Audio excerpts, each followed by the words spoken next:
안녕하십니까. 토요법회를 시작하겠습니다. 사념처 명상의 세계 607쪽. 저는 지금 개정회에서 개에 관한 공부를 하고 있습니다. 지금 개에 관한 공부인데 그 개 중에서 정업, 바른 행위를 공부하는 중에 첫 번째는 살생을 삼가하는 것, 두 번째는 주지 않는 것을 갖지 않는 것입니다. 오늘은 주지 않는 것을 갖지 않는 것에 대해서 공부하시겠습니다. 주지 않는 것을 갖지 않는다는 것이 도둑질을 하지 말라는 거예요. 남의 물건 훔치지 말라. 그러니까 미얀마 비구들이나 부처님의 가르침을 따르는 전통적 계율은 반드시 주고받는 의식을 행합니다. 탁발이나 모든 물건을 주고받는 의식을 행해야 가져가지 그냥 누가 쓱 놓고 가면 취하지 않습니다. 그러니까 반드시 줄 때 거기에 합당한 축원을 해줍니다. 이 보시 공덕으로 도과를 성취하십시오라든가 적절한 축원을 해주고 받습니다. 그런 의식이 있기 때문에 그게 상당히 좋은 것이 그냥 쓱싹 하고 나와버리면은 준 자와 받는 자가 부담을 가져요. 준 자가 받는 자에게 내가 뭘 주었으니까 기대를 해요. 내가 주었는데 모른 체 하네? 내가 주었는데 나를 무시하네? 라는 생각을 가질 수가 있어요. 그런데 받고 나서 받은 자가 축원을 해주면 주고받은 게 끝나버려요. 깨끗해요. 그런 의미에서 주지 않는 것을 갖지 않는다는 것이 주는 또 계율상의 또 다른 문제들이 있습니다. 그래서 여기서는 외라만이이기 때문에 절제하라, 피하라 라는 그 계율의 용어를 쓰고 있기 때문에 도둑질 하지 말라가 아니고 주지 않는 것을 갖지 말아라 가 계율의 뜻입니다. 이 주지 않는 것을 갖지 않는 것의 빨열은 아딘나 다나라는 것이 준단 말이에요. 도네이션, 보시. 그러니까 아딘나라는 것은 주지 않는 것, 주어진 것이 아니고 주지 않는 것을 취하는 것을 하지 말아라. 그래서 직설적으로 우리가 도둑질하지 마라, 간음하지 마라가 아니고 주지 않는 것 갖지 말아라 하는 그 불교적 유화적 의미가 있습니다.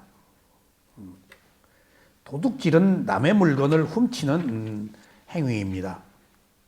사실 도둑질의 정확한 뜻은 주지 않는 것을 갖지 않는 것입니다. 그러므로 남의 물건을 훔치는 행위나 누가 주인인지 알 수 없는 물건을 집어서는 안 됩니다. 여러분들 어디 돈 떨어졌다고 주우면 안 돼요. 그냥 가세요. 그리고 주지 않는 것을 갖지 않는다는 것에 우리는 익숙하지 않았기 때문에 반드시 주고받는 의식을 할 때 계율에 어긋나지 않아요. 그러니까 제가 미얀마에 수행할 때 태국 스님이 젊은 스님인데 꽤나 조금 알려진 스님인가 봐요. 버스로 계속 그 스님을 찾아와요.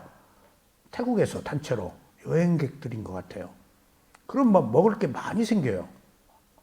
그러면은 과자네 이런 것들을 받는데 자기 방에 안 가지고 들어가요.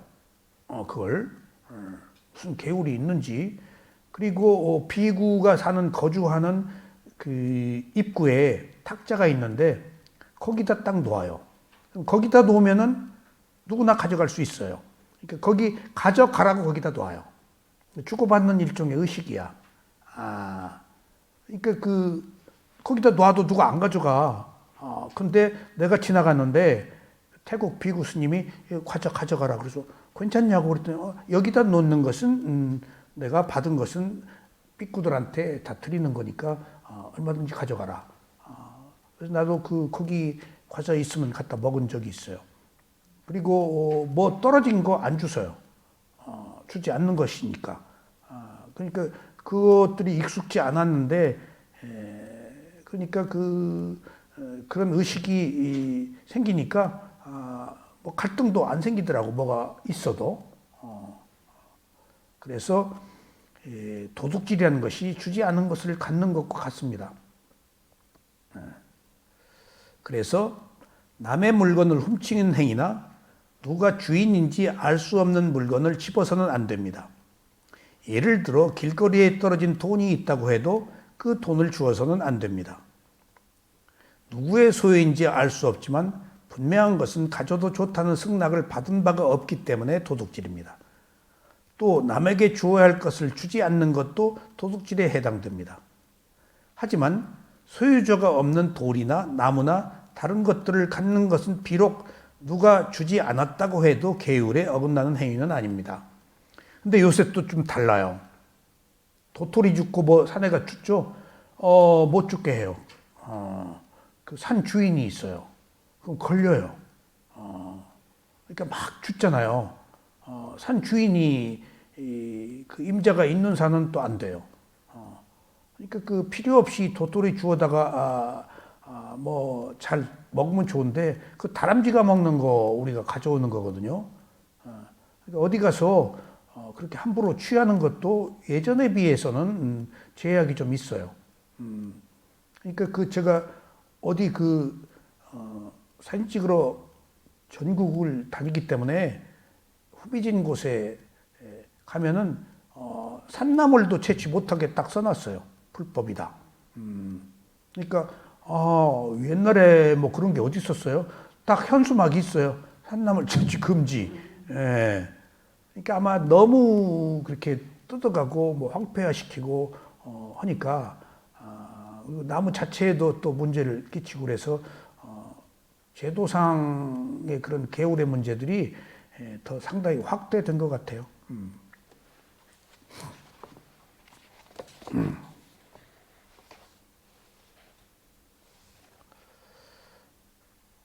그래서 주지 않는 것을 취하지 않는다라는 이런 뜻이 정당한 소유물을 훔치려는 다른 사람의 정당한 소유물을 훔치려는 의도로 자기 것으로 만드는 이런 행위를 말합니다. 그래서 돌이나 나무 심지어 땅에서 채취한 귀한 보석까지도 소유주가 없는 경우에는 비록 주어지지 않은 것이라 해도 이를 취득하는 것은 계율에 어기는 것으로 관주되지 않습니다. 그러니까 그 돌멩이. 근데 이제 돌멩이도 함부로 못 죽게 하더라고요. 그러나 남에게 당연히 주어야 할 것인데도 주지 않고 버티는 것도 명시적으로는 계율에 어긋나는 것은 아니지만은 이것도 계율에 어긋나는 것으로 지금 요새는 간주하고 있습니다. 그러니까 훔치는 것뿐이 아니고 줄 것을 안 주는 것. 그것도 도둑질하는 겁니다. 은연 씨가 사랑의 아들 남편한테 사랑이 아닌 미움을 주면은 어떻게 하는 걸까요? 이게 좀 곤란하네. 도둑질인가 이것도 훔치는 겁니다. 그리고 이 도둑질이 저는 밀교 수용할 때 스승한테 들은 얘기예요. 남의 시간 뺏는 것도 도둑질이다. 정해진 시간에 가라. 또 한 수 더 떠서 그 사람 얘기 못하게 말 막고 내 얘기만 하는 것도 도둑질이다. 확대 해석하면은 그런 얘기를 우리 그 밀교 수행하는 스승한테 들었어요. 막고 보니까 그것도 도둑질이야. 상호의 문제에 있어서 적절하게 균형을 이루어야 하는 것. 훔치는 것뿐이 아니고 줄 것도 안 주는 것도 주지 않는 것을 뺏는 것. 그것이 금전뿐이 아니고 시간, 마음 모든 것들을 다 포함한다고 볼 수 있겠죠. 그러니까 이런 그 마음가짐, 이런 계율을 지키는 행위가 있어야 내가 청정해져서 선업을 행할 수 있다 그 얘기입니다. 겉다르고 속다르지 않게. 말로만 뻔듯하고 실제 실천할 때는 오직 자기 이익만 추구하는 결과는 수행을 하기가 어렵다는 얘기예요. 이렇게 해야 되는 이유는 이런 청정한 마음일 때만이 고요한 상태에서 법을 볼 수 있다는 겁니다. 지금 법을 보기 위한 이런 과정들이에요. 이게 팔정도가 지혜를 얻기 위한 과정들이에요. 예. 그래서 주지한 것을 갖지 않는 행위는 여러 가지인데 첫째는 절도입니다. 남의 집에 침입하여 물건을 훔치는 것이나 소매치기로 남의 물건을 훔치는 것입니다. 그러니까 지금 대한민국이 세계에서 가장 가고 싶은 나라의 상위에 랭크되어 있고 모든 그 외국 그 TV들이 여기 와서 하나같이 감탄하는 것이 이제 치안, 그다음에 그 대중교통이 그 잘 돼 있다는 거, 지하철 타고 버스까지 연계하는 거 다, 그다음에 지하철 스크린도어며 깨끗하다는 것, 그다음에 앉는 의자, 뭐 산모, 노인 앉는 의자 설치된 거, 그리고 추운 사람, 더운 사람에 따라서 어느 칸은 양냉방이고 어느 칸은 강냉방이라는 것도 구별되어 있다는 거. 이게 세계 모든 사람들의 지금 그 뉴스거리예요. 그리고 그런 그 교통시설 깨끗함, 계속 청소한 사람들이 청소하거든요. 여기도 지금 청소 계속 해요. 그 사람들 돈 얼마 받는 줄 아세요? 돈 얼마 받아요? 300만 원 이상 받아요. 굉장히 페이도 없습니다. 그 시험 보기가 얼마나 힘든 줄 아세요? 들고 뛰고 막 그 더러운 거 누가 안 하려고 그러죠? 굉장히 그 보수가 많아요. 함부로 보지 마세요, 그 사람들. 그리고 또 그 해외 뉴스에 보면은 한국이 치안이 애들이 그냥 다니는 것에 대해서 경악을 금치를 못하고 저희들끼리 혼자 학교 왔다 갔다 하고 그 다음에 더 놀라는 것은 영국이나 이런 프랑스 이런 데 와서 시험을 찾고 해봐요. 그 어느 공원 벤치에다가 기자가 지갑을 놨어요. 달러가 들고 여권 있는 그 지갑을 놓고 이제 한쪽에 찍고 있는 거예요.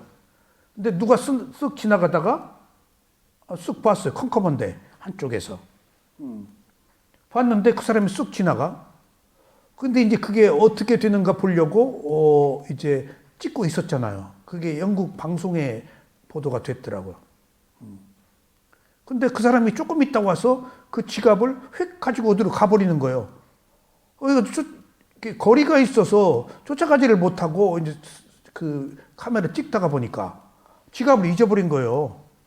신분증 뭐 여권 들은 지갑을. 영국 사람이 영국 기자가 한국에서 한국 공원에서 그게 이제 한국에 치안이며 도둑질 없다니까 취재하러 왔다고. 도둑질 제일 많은 데가 이태리 아니에요. 프랑스도 많아요. 왜냐하면은 그 식민지에서 다 왔기 때문에 식민지에 다 아프리카 뭐 식민지에 다 와가지고 그 복잡한 인종들이 얽혀 있는데 그냥 눈만 뜨면 고백하는 세상이지. 우리도 옛날 소매치기 다 있었잖아요. 근데 지금 경제가 부강하고 교육 수준이 올라가니까 그래서 이제 그 사람도 놓친 거야. 찍다가 보니까 그러니까 이제 난감했는데 어떻게 자기 그 전화번호가 그 패스보드에 있었든지 얼마 뒤에 연락이 왔어. 보니까 파출소에서 연락이 온 거예요. 그 사람이 그 지갑을 줘서 파출소에 줬어. 가져간 줄 알았어. 그 영국 기자가. 이게 그 더 중요한 것은 찾기 어려웠는데 그 파출소 순경이 자기를 찾으려고 다 수소문해가지고 자기 전화번호를 아는 거야 또. 그래가지고 그 순경의 공로가 또 컸어. 그러니까 씀뻑 갖다 줬으니까 그 지금 현재 자기 스마트폰 전화가 거기 없었는지 하여튼 그 순경이 어떻게 뭐 대사관에 연락을 했는지 어떻게 해가지고 그 사람 전화번호를 알아서 여기 그 분실된 물건이 있다. 그런 것들이 다 보도됐어요. 그러니까 여기 지금 치안이 그렇게 문제고 애들이 다니고 지하철 깨끗하고 이런 것들이 옛날 우리도 그렇게 혼란한 때가 있었잖아요. 근데 지금은 돌이켜 보면은 상당한 수준에 올라간 것 같아요. 그러니까 지금 그러니까 이제 새로 창설되는 유엔의 7대 상임이사국에 한국이 하나 지금 이제 어떻게 될지는 모르겠지만 들어갈 정도로 벌써 국위가 선양된 거 아니에요. G7에서 G10 하려고 트럼프가 했는데 일본에서 계속 반대했잖아요. 그러니까 이제 미국에서 할 때 반대해서 못했거든요. 근데 영국에서 할 때는 일본이 반대해도 영국 그 수상이 일본 말 안 듣고 한국인도 초대했잖아. G10으로. 그러니까 그 국제적 위상이 그만큼 올라갔다는 얘기입니다. 그러니까 그것이 현재 우리들의 그 현실입니다. 그래서 주지 않는 걸 갖지 않는다라는 것은 떨어져 있더라도 주시면 안 됩니다. 제가 그 대구 강의 갈 때 옛날에는 서울역에서 갔는데 그때 그 SRT가 안 생겼을 때 이게 딱 그 기차 타는데 그 매점이 있잖아요. 딱 이렇게 보니까 겨울인데 10,000원짜리가 딱 떨어져 있어요. 그래서 이렇게 보니까 누가 안 주워가. 근데 그 마음이 필이 거기 꽂혔어. 저걸 어떻게 해야지? 못 본 척 하고 올래다가 또 내가 또 정의가 있다고 돈을 딱 주워가지고 그 매점 주인한테 줬어. 이거 밑에 떨어져 있다. 근데 아마 돈 떨어뜨린 사람이 모를 거다. 당신 집 문 앞에 있으니까 혹시 누가 찾아도 주든가 아니면 당신이 가지셔. 했더니 뭐 호빵 하나 드시라고 써있는 호빵 싫다. 뜨근뜨근 호빵 하나 드시라. 나 호빵 안 먹는다 하고 얼마나 호빵을 먹었으면 그 호빵 그 채울 텐데 안 먹는다 그러니까 얼마나 기분이 좋아. 이게 청정함의 즐거움이에요. 그런 겁니다. 그러니까 우리가 취하는 즐거움보다도 취하지 말아야 될 것을 취하지 않는 즐거움이 더 큰 거예요. 계행을 지키는 즐거움. 예? 둘째는 강도입니다. 남의 물건을 협박하거나 폭력을 써서 강제로 빼앗는 것입니다. 지금 이제 깡패 얘기죠. 폭력적으로. 셋째는 날치기입니다. 남의 물건을 저항할 틈도 없이 갑자기 낚아채는 것입니다.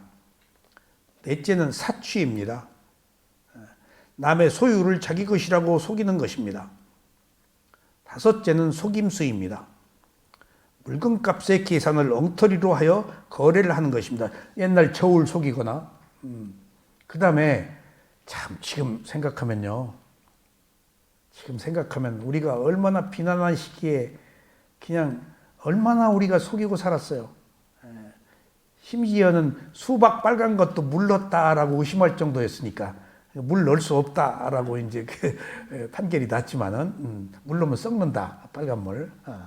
근데 여러분들 쌀을 다 되박으로 해서 샀거든요. 예? 근데 그 되에 결을 묻히면은 하루에 되박 하고 나서 몇 대 얼마가 양이 덜 간대요. 결을 묻히면은. 다 그런 게. 그러니까 막 어떻게든지 조금 주려고 속이려고. 그런데 내가 되박에다가 탁 담아서 휙 이제 고봉이 아니고 싹 쓴단 말이에요. 싹 쓸 때 그 되박 안에 오른쪽 엄지손가락을 집어 넣는다는 거예요. 옛날에 그렇게 우리가 가난한 시대에 그러니까 한국 그 절에서도 밥 한 톨을 그 남기면 큰일이었잖아요. 응? 그렇게 밥 한 톨을 소중히 여겼다고. 근데 미얀마 가니까 거기는 그 산모작 하는 데고 또 그 밥을 먹으라고 밖에다가 다 내놔 새 먹으라고. 그거 보니까 또 쥐까지 먹이더라고. 쥐까지 먹어요. 내가 묵원실에 들어갔는데 노스님이 가만히 보더니 이렇게 뭘 깡통에다가 긴 작대기를 해서 이렇게 창밖으로 이렇게 돼서 밖에다가 뭘 이렇게 주더라고.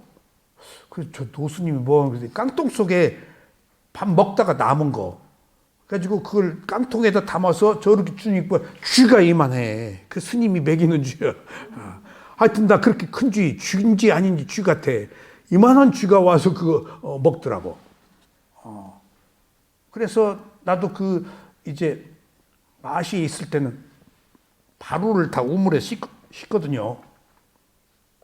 근데 꼭 가지고 와서 거기 고기 슬라이스, 고기를 물어뜯지 못하니까 다 잘라 놓는다고요. 근데 그 고기를 가지고 와서 탁 날리면 까마귀가 탁 채가요. 이미 다 기다리고 있어, 까마귀들이. 얼마나 영리해. 이 까마귀가 채가면 딴 까마귀가 또 채가. 물고 있는 걸. 이게 나는 약간 쫄아가지고 이제 그러진 못했는데, 쇠오민에 와가지고는 또 사람들이 다 개 밥을 주더라고.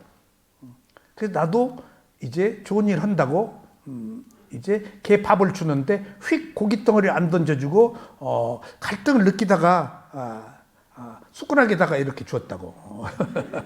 왜냐하면 미얀마 사람들은 휙, 예의 없이 휙 던져주면 난 대한민국에 왔으니까 동물을 사랑한다고 해서 딱 줬더니, 그게 인터뷰 때 딱 보고가 됐어.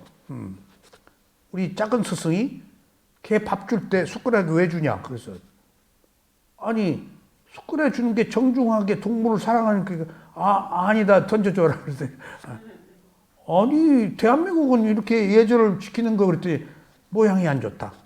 네가 먹는 숟가락으로 주는 것은 모양이 안 좋다. 그래서 내 숟가락인데 그랬더니 남이 보기에 혐오를 느낀다. 그래서 그러니까 분수 없이 베푸는 것도 한계가 필요하구나. 내가 조금 미심쩍었어. 숟가락 주까마까 하다가 휙 던져주는 것보다도 나는 예의 바른 사람이고 대한민국에 왔으니까 조금 미심쩍었는데 그게 걸렸어. 그러니까 긴가민가 할 때 애매한 것은 안 하는 게 좋아요. 비구 생활하면서 그런 걸 내가 많이 체험을 했어요. 아직 우리는 비구의 예절을 제가 몰랐기 때문에 그런 사소한 문제. 지나가다가 스님들 머리 늘 걸리는 나무가 있어요. 이렇게 머리가 없는데 이렇게 비켜가고, 그래서 내가 가다가 탁 자르려고 이렇게 탁 했는데 뒤에 온 스님이 딱 못 자르게 하더라고, 나무를. 그래서 자르지 말라고. 그러더니 시자를 시켜서 자르게 하더라고. 시자를.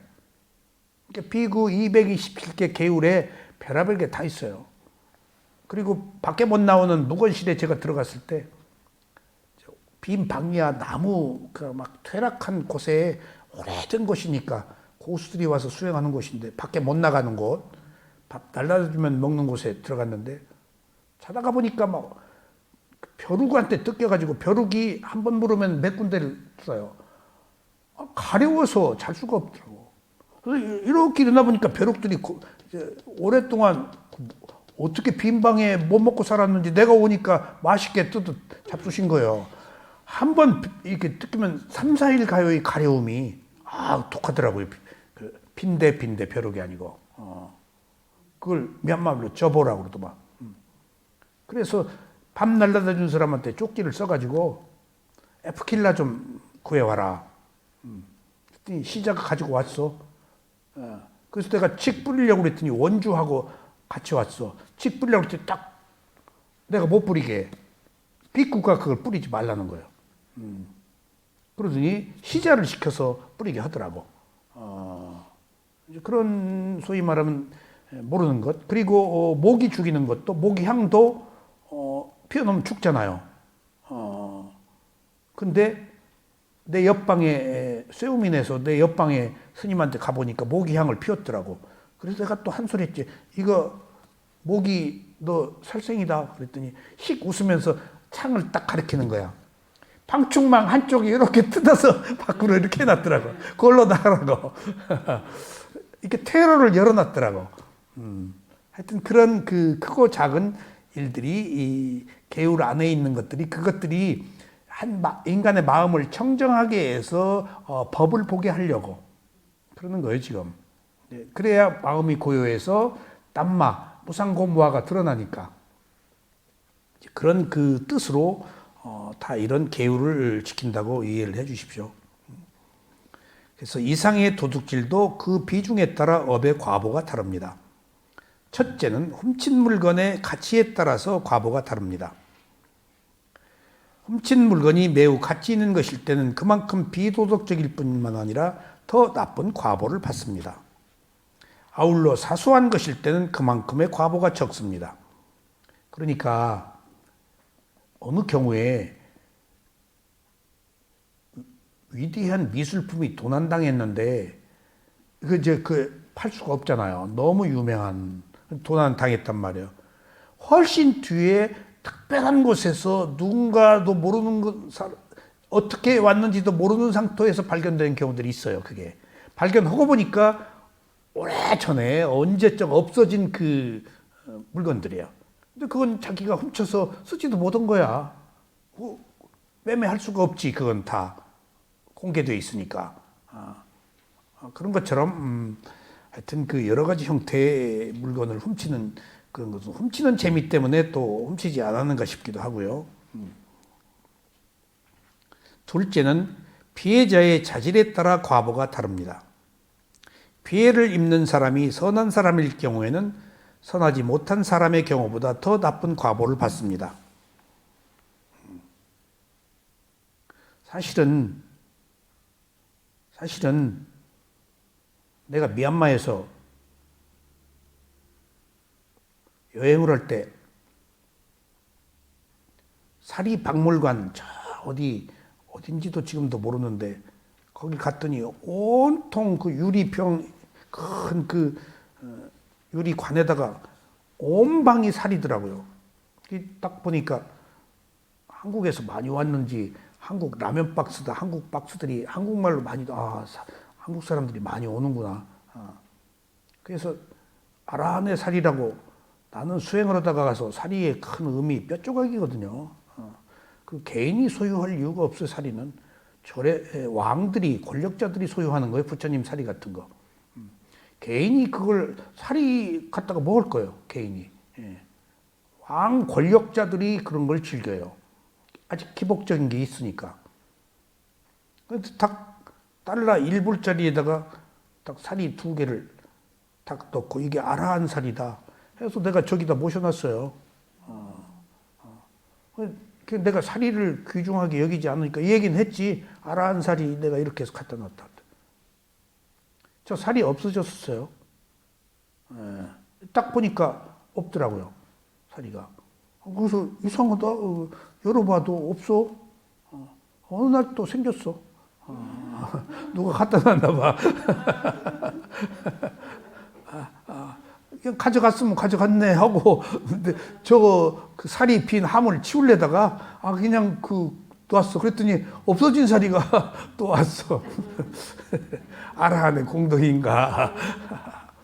근데 내가 저 살이를 그렇게 신뢰하지 않은 게 이제 수행자들이 저런 데 의미를 두지 않기 때문에 스님의 말에 살이에 대한 그 청이 뚝 떨어져 버렸어요.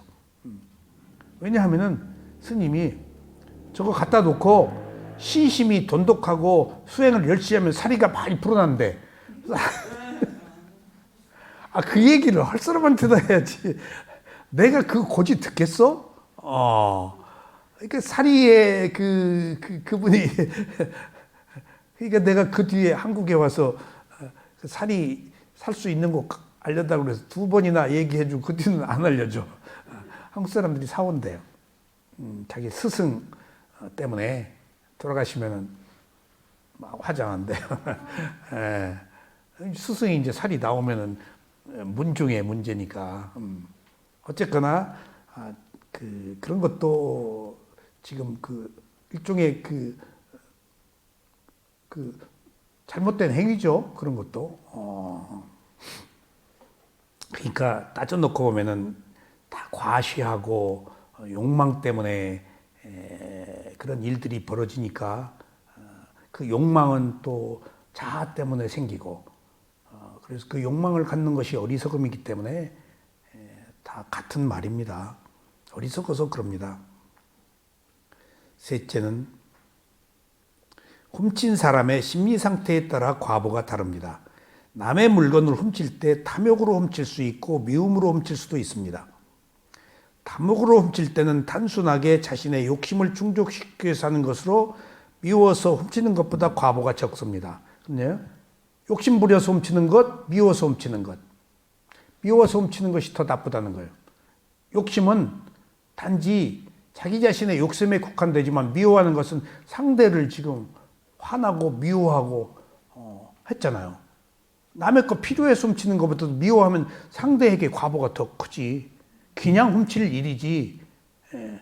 그러니까 그 바꾸에 얘기하면 타이어 팡크 내고 뭐 어쩌고 저쩌고 하는 것도 불특정 다수를 미워하기 때문에 하는 거 아니에요.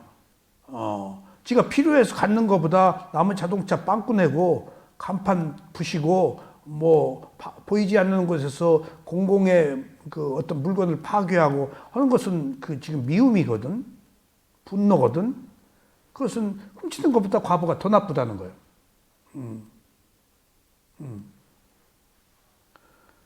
더 천박한 거니까.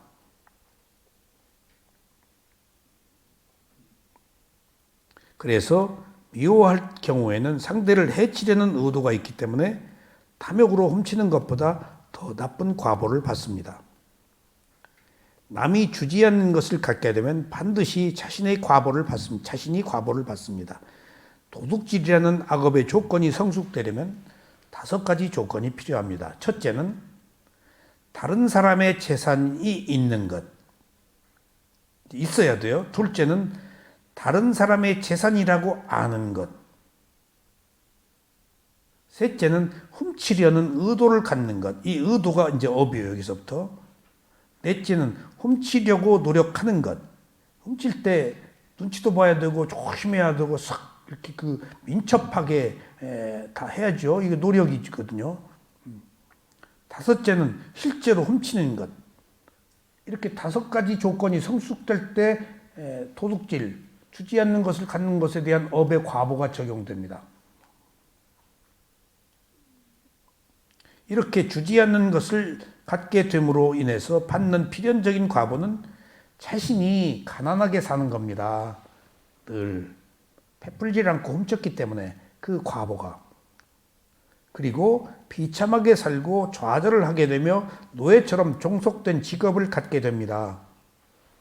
자, 여기서 지난 시간에도 제가 말씀을 드렸지만은 자연재해, 우리가 보이지 않는 어떤 그 사건, 사고들,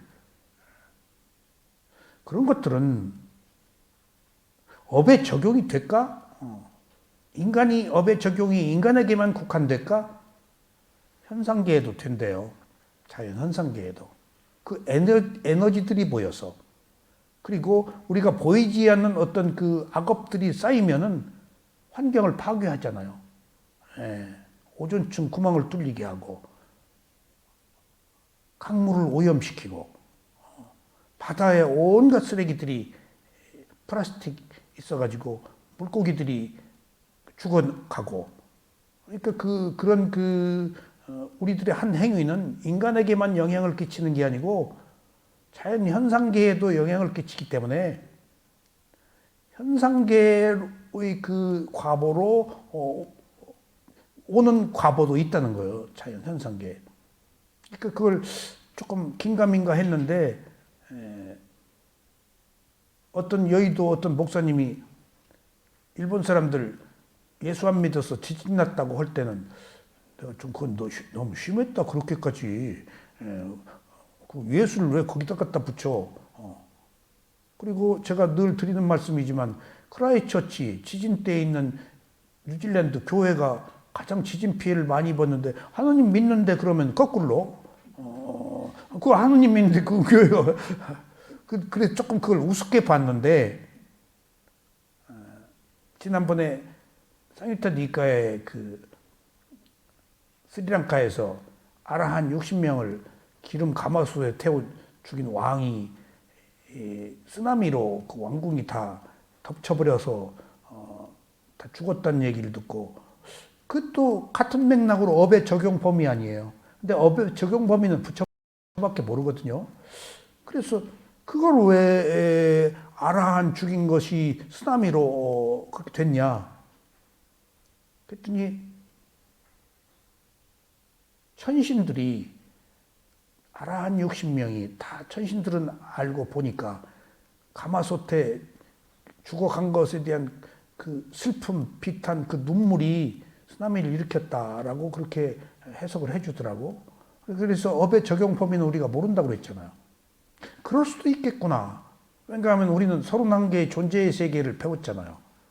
그리고 사유타 니까에서 욕계천상에 관해서 자세히 배웠다고. 그들이 인간과 어떻게 소통하고 있고 인간들을 지켜보고 있고 그리고 자기들도 해결 못해서 부처님한테서 법문을 듣고 또 깨달음을 얻고. 왜냐하면 부처님이 아니면 거기서 얘기해 줄 사람이 없으니까. 그런 그 31개의 존재의 세계를 큰 틀에서 놓고 보면은 인간의 문제뿐이 아니고 환경의 문제까지도 업의 과보가 적용되겠구나 하는 다소는 좀 막연한 생각이지만은 그런 생각들을 조금 미루어 할 것 같아요. 지금 과학 문명에 사는 사람들은 어느 의미로 철저히 그걸 미신적이라고 배격할 수도 있잖아요. 근데 미신적이라고 배격할 수 없는 문제들이 훨씬 뒤에 오는 문제, 훨씬 전의 것으로 인해서 지금 현재 생긴 문제, 지금 원인으로 훨씬 뒤에 생긴 문제까지 상당 부분 예정되어 있다면은 그런 것들이 가능도 하겠구나 하는 것을 느껴요. 이미 다 한국의 미래가 예정되어 있고 또 어떤 전쟁들이 일어나고 어떤 그런 문제들이 다 맞지는 않지만은 그래도 역사적 큰 맥락의 흐름에서 그런 예정되어 있는 부분들이 이미 거대한 세월의 흐름 속에서 한 업의 과보가 언제 어떻게 어떤 결과를 가져온다는 것들이 어떤 예정되어 있는 부분이 있구나. 그게 인과응보다고요. 인과응보. 근데 우리는 그 인과응보를 벗어나서 새로운 원인을 만들어서 그것을 벗어나고 비껴가는 지금 삶을 살려고 이 수행을 하는 거예요, 지금. 받을 거 받아도 내가 안 걸리면 괜찮으니까. 죽으면 죽는 거지. 손해 나면 손해 난 건지. 근데 죽을 벽에 걸리거나 손해가 났을 때 거기에 대한 우리들의 마음가짐이 다를 수 있잖아요. 그냥 금방 아이고 나 죽어 하고 고통스럽게 죽는 경우나 수행을 해서 올 거 왔네 라고 받아들이면은 같은 것을 받더라도 괴롭지 않게 받으면 되는 거야. 어차피 인간은 죽어야 되니까. 어차피 일어난 것은 사라져야 되니까. 회사는 망하려고 생긴 거예요. 사람은 왜 만났어요? 헤어지려고 만났으니까. 어쩔 수 없는 거예요. 분야 씨하고 올해 얼마나 오래 살 거예요? 업의 과보가 주어지는 동안. 그러니까 이런 소위 어떤 큰 흐름 안에서 업이라는 것이 이렇게 보이지 않게 우리들을 조종하고 우리는 그 흐름 안에서 살고 있구나. 결과적으로 우리가 알 수 없는 업의 적용 범위에서 할 수 있다는 것은 좋은 일 하는 것밖에 없구나 했어요. 좋은 일 하고. 그리고 내가 과거에 한 일은 어쩔 수 없잖아요. 그것은 또 오면 받아들이고. 지금 좋은 일 하고 과거에 잘못해서 온 그 과보는 또 그대로 받아들이고. 그것밖에 없구나. 그 좋은 일이 수행이에요. 우리는 좋은 일을 할 수가 없어요. 살던 그 방식 때문에, 성향 때문에, 잠재의식 때문에 못 바꿔요.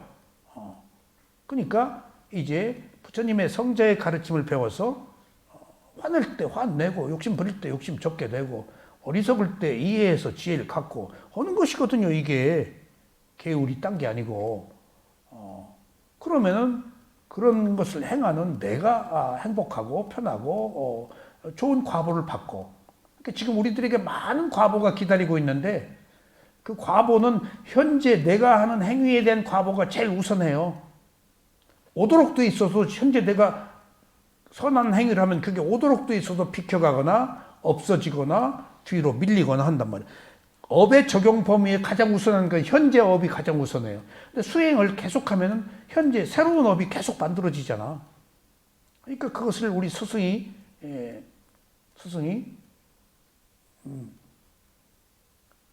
아픈데 옛날 스님 얘기였어요. 경전 그런 귀절이 있다. 아픈데 제자가 스승이셔 얼마나 아프십니까? 그때 다 아픈 걸 볼 새가 없다. 계속 새로운 것이 오기 때문에 호흡이 계속 새로 일어나고 쿡쿡 쑤시는 것이 계속 일어나서 마침표를 찍으면 아파. 근데 쿡쿡 쑤시는 것이 계속 그거 보느라고 앞을 새가 없다 그러더래.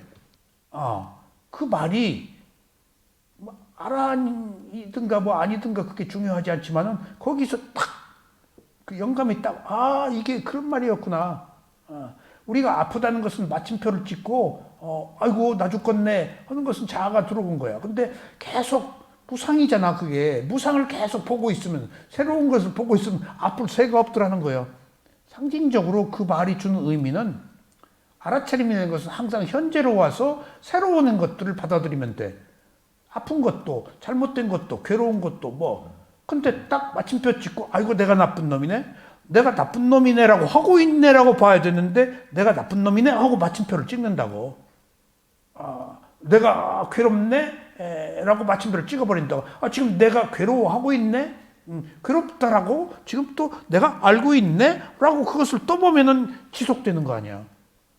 그러니까 나는 아플 새가 없다, 계속 새로운 것들이 일어나서 하는 의미가 주는 것이 항상 here, 현재에 와서 계속 마침표 찍지 말고 진행해야 되는 거야.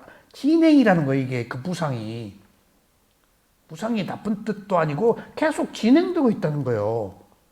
그러니까 멈추고 볼 거기 머무를 새가 없다는 거예요, 지금. 진행되고 있으니까. 새로운 마음이 또 받아들이고 있으니까. 근데 딱, 아이고, 나 죽겠네? 하고 마침표 딱 찍으면 이제 고통이 오지. 그러니까 같은 통증도 그것을 무상이라고 보는 것과, 또, 아이고, 내가 아픈 애라고 보는 것과 이렇게 천지 차이지. 그러니까 그 공덕 중에서, 선행 중에서 가장 좋은 선행이 수행이라고 하는 이유는 현재 새로운 선업을 만들기니까. 즉각 그 자리에서 그 과보가 생기니까. 제가 젊은 여러 사람들하고 교류할 때 딴 걸 다 했는데 오만 가지 관상, 사주, 뭐 풍수를 못했어요.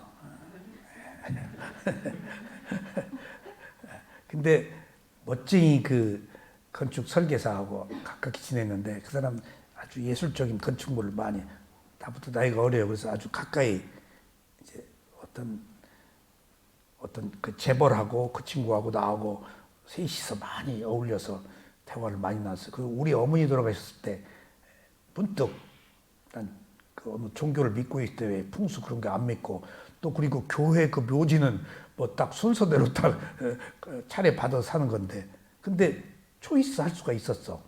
그래서 딱 불렀지. 야, 어머니 돌아가신데 와서 바로 때 이걸 막 이렇게 하더니 여기가 좋다고. 그러더니 파보니까 물이 사질토야, 용인 그쪽이. 뼈가 빨리 썩고 시체가. 사질토. 물이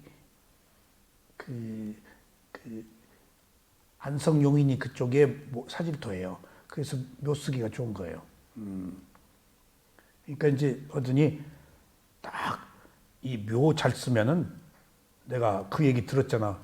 묘 잘 쓰면 그 자리에서 발심이 공덕이 빨리 받는다는데 그 중말이야. 그랬더니 중말이다. 그러면 지금 여기 좋은 자리인데 내가 여기 쓰고 그냥 내가 부자가 돼? 그랬더니 그게 아니고 좋은데 썼으면 기분 좋잖아.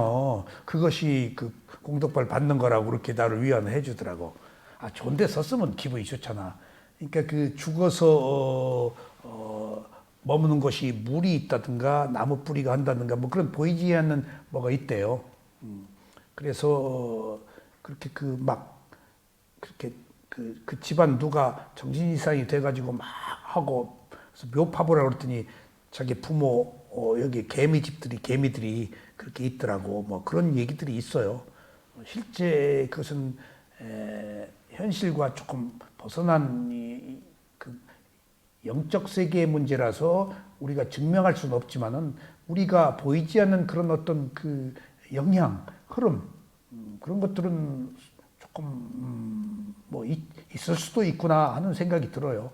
그런 의미에서 어떤 자연재해 이런 것도 인간이 영향을 주는 바, 거기에 우리가 피해를 입는 바도 없지 않아 있다고 봐요. 그러니까 한 인간으로 인해서 생기는 과보도 있지만은 어떤 자연적 문제도 인간에 의해서 과보가 주어질 수 있구나 하는 큰 틀에서 그런 생각을 조금 요새 바꿨습니다. 자, 그래서 이렇게 5가지가 될 때만이 이 과보가 생깁니다.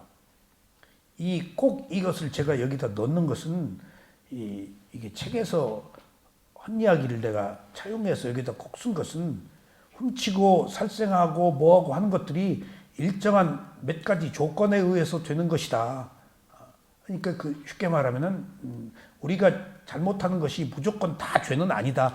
이런 업이 적용될 때 의도가 여기서 꼭 들어가야 돼요. 살아있다고 알아야 되고 남의 물건이 있다고 알아야 되고 하는 이거 인식하는 과정과 그것을 구상하는 과정과 행위를 해서 결과적으로 훔쳤다거나 결과적으로 죽었다고 하는 이런 일련의 과정에 의해서 업이 형성되지 그냥 적당히 오다 가다 나도 모르게 한 것들은 그렇게 큰 죄는 아니다. 그런 뜻입니다.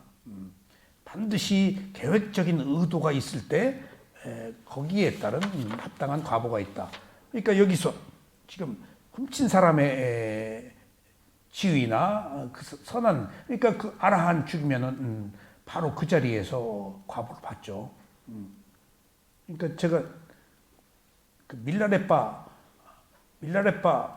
그 티벳 해치고 내려오다가 바로 죽었어요. 그 밀라레빠를 해치려고 했던 사람.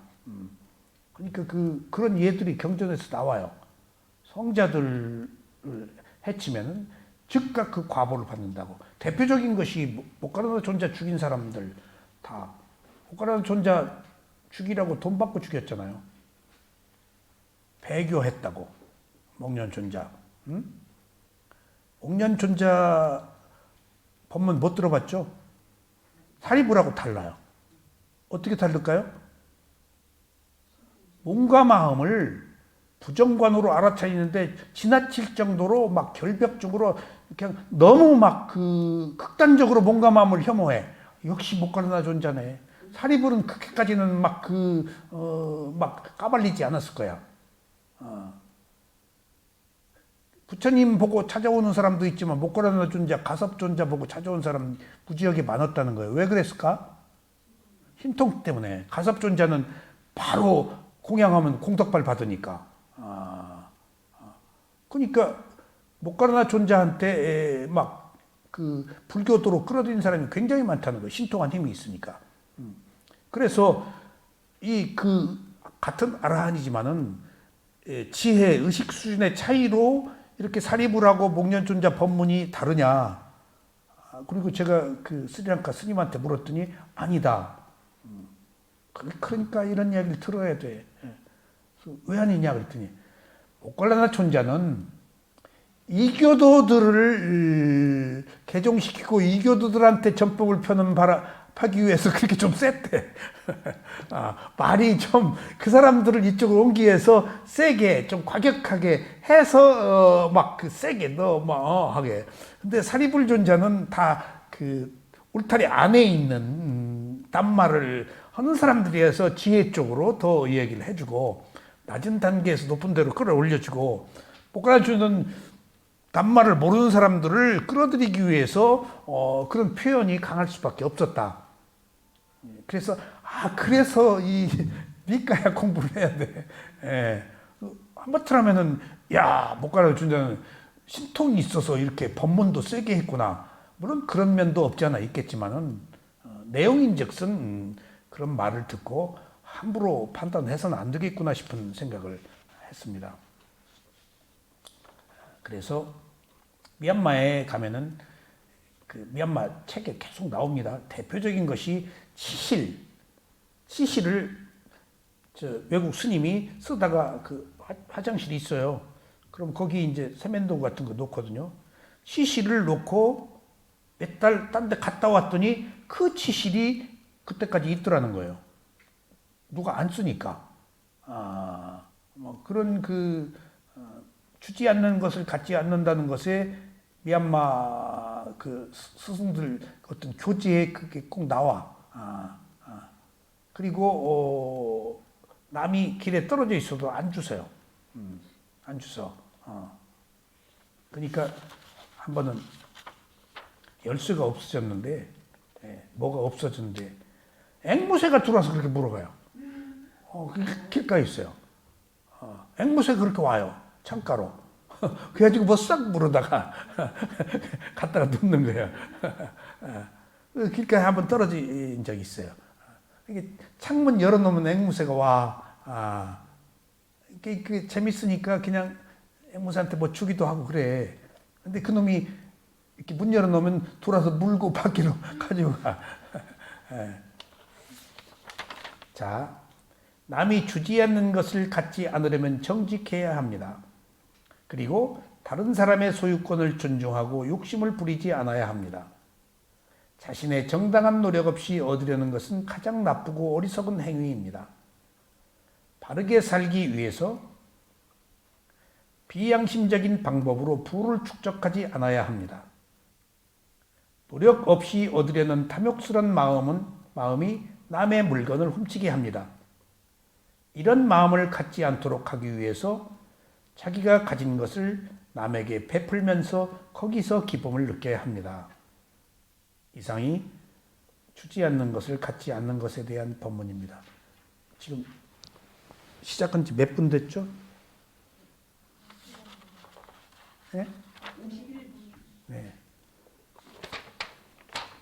자, 삿된 음행은 또 할 얘기가 많으니까 자세하게 해야 되니까 다음 시간에 하겠습니다. 오늘 여기까지 하겠습니다.